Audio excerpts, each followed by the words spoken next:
No, many people, it's long here they told their wife, I love you. Because you're meditating on all the wrong she has done. Then the day she say, you don't love me, you say, you know I love you. She doesn't know. Tell her. And that's why I say love is commitment. You don't say it when you feel like. You even say it when you don't feel like. That's the meaning of commitment. Love is a what?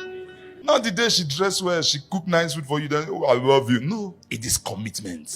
Paul said, even if he's in chain, he said the word of the Lord is not in chain. These are men that truly love God, not because of what they have, not because of what God can offer them. In the pit, they love God. In the prison, they love God. In pain, in sickness, they love God. Elisha, the prophet that you know very well, that made axe head to float.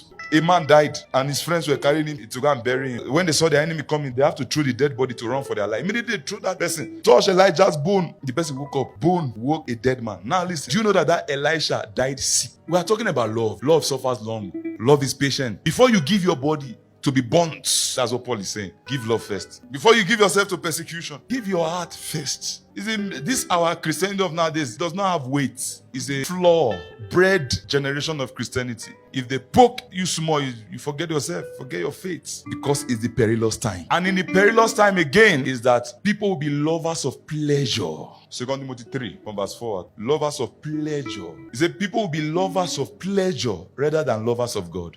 So your love for pleasure can terminate your love for God. You can't love God and pleasure. You can't love God and money. Are you seeing all this love I'm counting now? This evil love I'm saying. That's why your love for God is dying. You can't love pleasure and love God. You will love the world, love of the world, the love of the world. After love of pleasure, is a love of the world. 1 John 2 from verse 15. These are the things that are attacking your love for God. Do not love the world or the things in the world. If anyone loves the world, the love of the Father is not in him. For all that is in the world, the lust of the flesh, the lust of the eye, and the pride of life is not of the Father, but is of the world.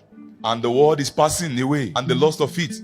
But he who does the will of God abides forever. So you can see all this love I'm counting. First of all, your love, this love God is looking for. The first attack is that the devil will make your love wax cold. Number 2, it will make you a lover of pleasure.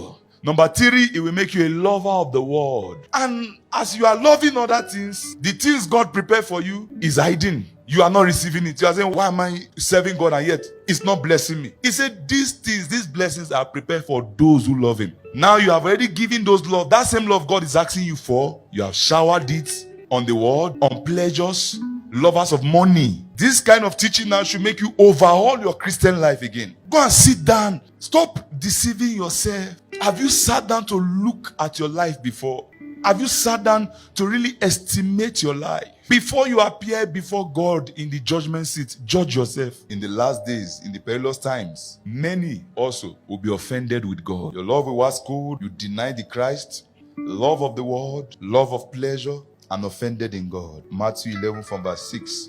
He said, blessed is he who is not offended because of me. Because you will be tempted and tried to the point of you being offended with him. So the greatest commandment of all, Deuteronomy 6 from verse 4. Hear, O Israel, the Lord our God, the Lord is one, meaning you are one with him. You shall love the Lord your God with all your heart, with all your soul, and with all your strength. That is the greatest commandment. In Mark 12 from verse 29, Jesus answered him, the first of all commandments. First, somebody say first.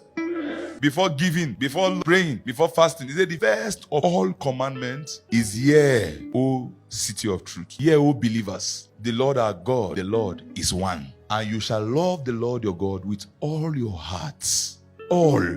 So it cannot share you loving money. It cannot share a place of you loving the pleasures of this world. It cannot share a place of you loving the world. It cannot share. The love of God does not share. Anything sharing the love of God is called lottery. How do you feel when your spouse cheats on you? That's how God feels when you cheat on him with money, the love of money, love of the world, and love of pleasure. How do you feel when you caught your spouse cheating on you with many people and they ever have children and you don't know? You hate cheating. It's God that put it in your heart. It's God that formed you like that, to be self-centered over your spouse. Self-entitled.